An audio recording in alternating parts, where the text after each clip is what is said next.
Hey, how fun is this? It looks like we're going to be spending a little bit of time together.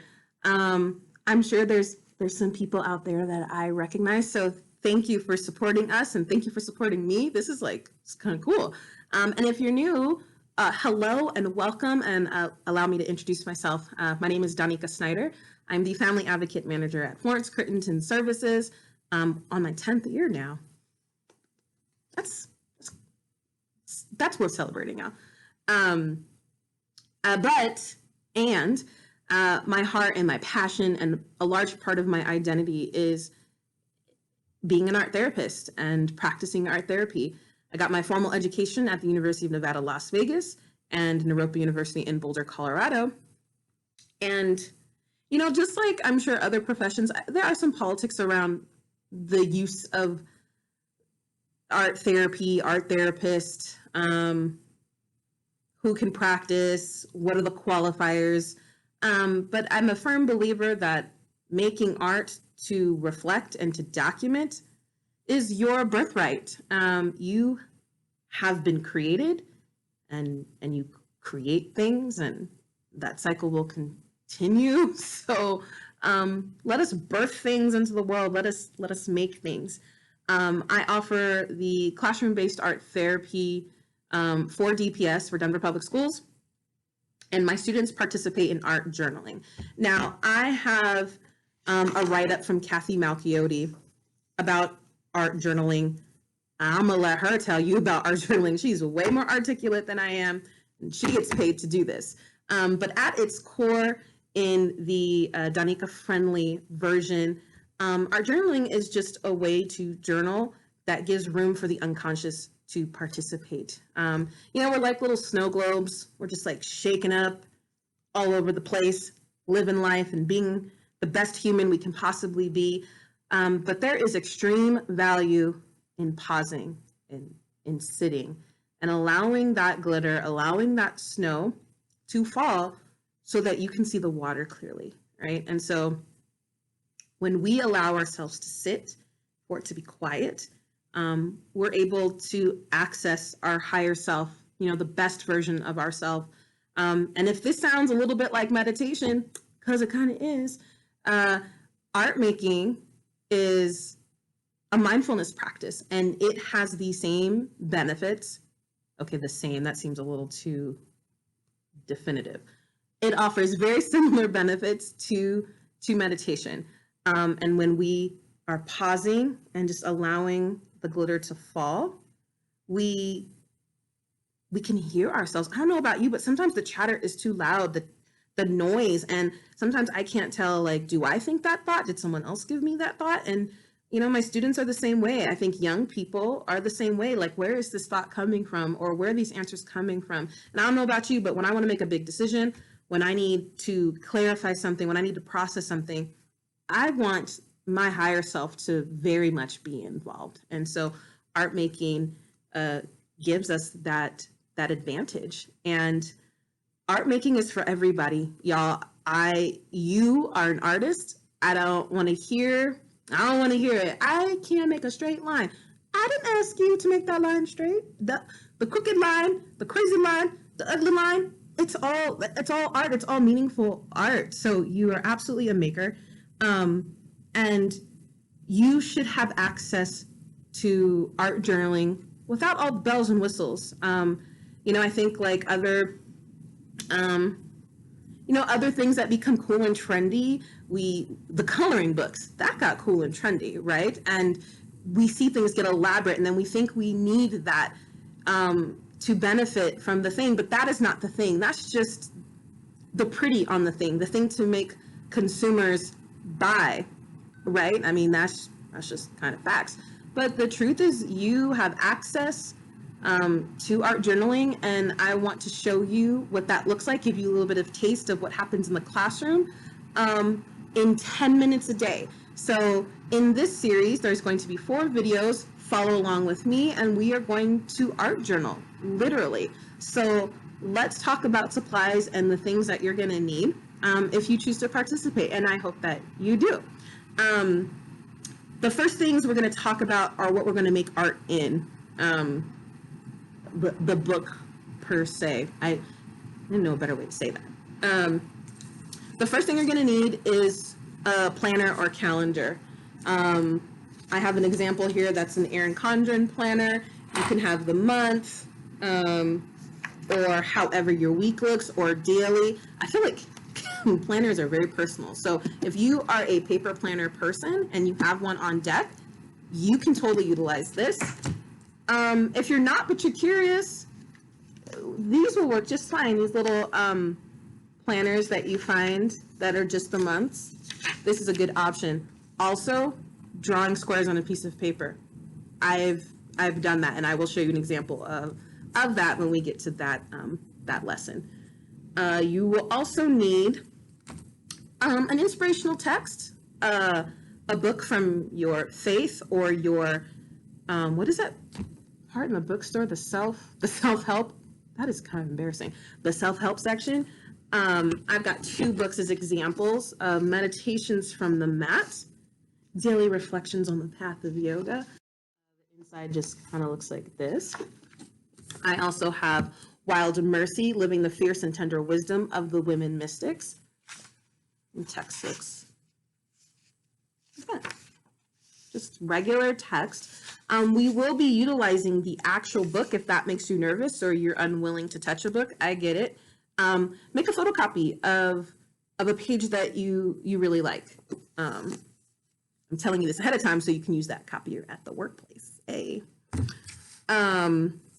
You will also need a journal of some kind. So I'm a big fan. I know I found these in my house and I was like, obviously, of this Fox book. I don't even know what this is actually called, y'all, because I always glue the page that that gives the information. I don't ever like that page, so I glue it shut. So I will look for this if you're interested in this notebook. But it's a bullet journal. It has white pages instead of cream. That's a personal preference. I like the size of the dots. But lined paper, graph paper, like I'm sure you have a journal lying around. Or if you don't, this works just fine too. Loose leaf paper. We ain't that bougie up in here. Okay, so some sort of notebook. And then you're gonna need some sort of art journal, sketchbook thing. I am a big fan of the Moleskine. I buy this for the girls. Now, when I first kind of met this journal, this is not my ideal, this landscape size is not my ideal go-to for watercoloring. But let me tell you, if you want something to stand the test of time, it is this book right here. This is their watercolor landscape book. I believe it's like, so I'm about to lie, 8x5. That's not accurate, but it's the 8x5 one. It's about $13. I like it because the girls get these massive books. So the band keeps it shut. And then there's also a pocket for little goodies that they love and that they can keep safe. This book stands the test of time. So if you are interested in an art journal, I like this one, but preference, y'all, it's use what you got. Also, if you're like, I don't have that, you know what works just fine too is folding up paper. Y'all, we fold paper in half, take an old calendar, fold that in half, take that sucker up, and you got yourself a book. Look at that. You can either sew this book, you can staple this book. I have another, here it is. These turn out to be pretty cool. I love making books for myself and as gifts. So feel free to put whatever paper you want, and now you have yourself a little art journal. So those are the things we will make art in, and let's talk about the things that will be making the art. Pens and pencils, you kind of need them. Use the things you love. I don't have a recommendation. I feel like most people are pen snobs. Am I making that up?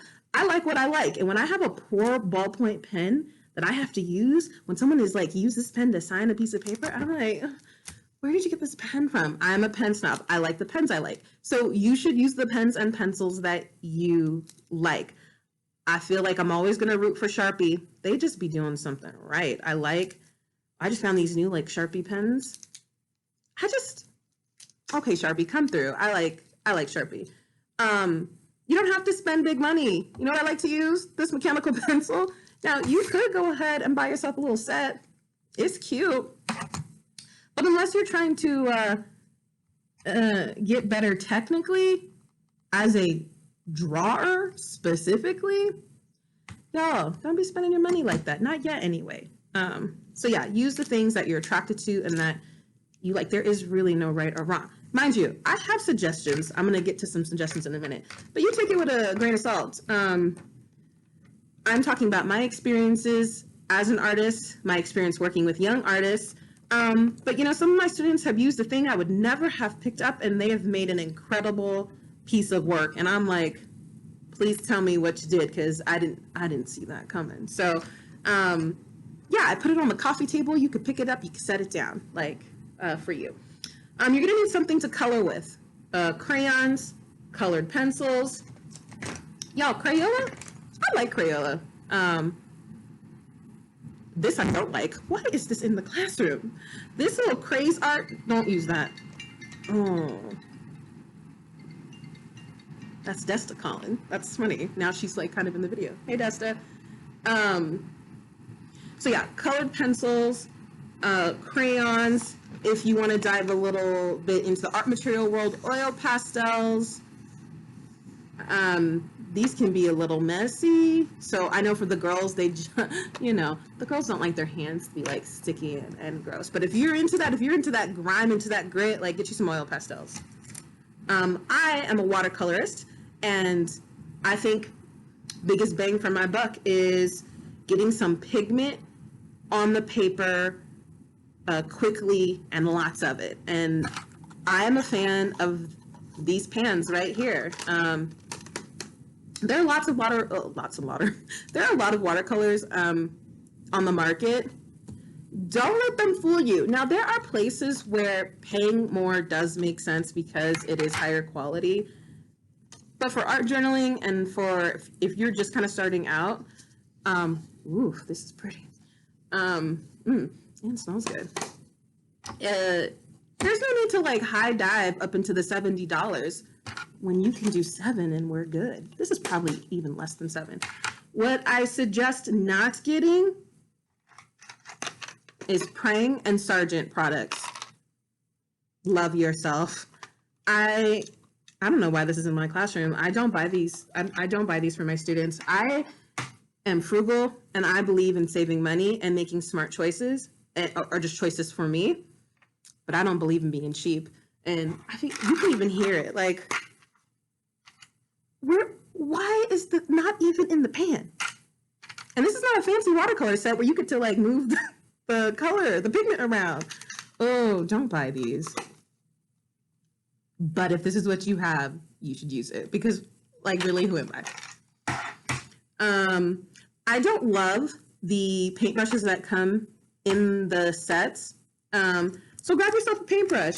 I prefer a filbert. The girls know that if you are on a deserted island and you can only have one paintbrush on deck, you want yourself a filbert, okay? A filbert is going to be in the shape of a fingernail. That's easy to remember, F and F, right? So a fingernail, a fingertip is your filbert. This is your I'll say all-inclusive, but this is not a resort. It's your all-encompassing, can do most of the things correctly, right? Like it can do mostly what you need. Whereas I feel like other brushes tend to have too much specificity in them. Ooh, okay, look at my specificity. I didn't think I was actually going to say that correctly, so I would like to take a moment to congratulate myself. So yeah, but use whatever brush you have on deck, and if this is the brush that you have because you bought this set, use that too. Because again, like use what you have. It's all good. You're going to need a glue stick, good old Elmer's. However, if you really are into gluing things and you would like them to remain in the book, I don't know if you've ever used Elmer's, but you are good for temporary solutions. But if you're really going to be gluing stuff, ooh, the Mod Podge, this is pretty affordable. I think the tag is $6. And you're going to use it like paint to glue things on. This is a matte finish. Man, I go through a lot of the orange because the girls love a glossy finish. So These are the two most popular. Mod Podge has lots and lots of things. You can Google that. And then you're going to want a craft brush. Woo! A Mod Podge will eat a brush up. So you want to use a craft brush or a brush that a student has already destroyed. So there's still purpose in destruction, y'all. So we can use these brushes too for Mod Podge. You're going to need scissors. Higher quality. Don't use those kid scissors that don't really cut unless you're looking for that aesthetic. But also, it's all you got. It's all you got.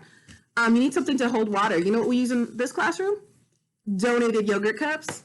Okay, use whatever cup you have on deck. Not the nice stuff. Don't use the nice stuff. You will also need a magazine, a newspaper, something that has an image or graphic text in it. We have a lot of National Geographics in the classroom. So sorry if you feel away. We definitely cut into these.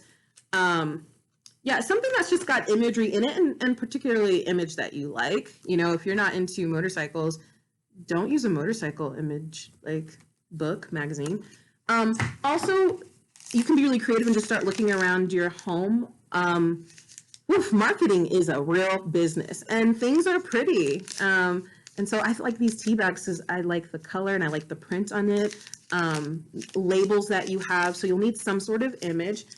And then you're gonna need some sort of paper. Again, if you have lined paper, we're here for it. We love lined paper. I also just, I'm a lover of the things that people don't see purpose in anymore. I don't know, somebody probably used this, and I'm sure they were like, Miss, do I throw this away? No, first of all, you wouldn't throw it away, you would recycle it. Second, we got art to make with this. So we've got paper. This is just computer paper, y'all. That's pink and cut through, or just some white. So either drawing paper, lined paper. If you got yourself a notebook, tear out a page in the back. That works just as well. So yeah, I think that's it. Those are the materials that you're going to need. And I look forward to spending some time with you. I'll see you in the next video.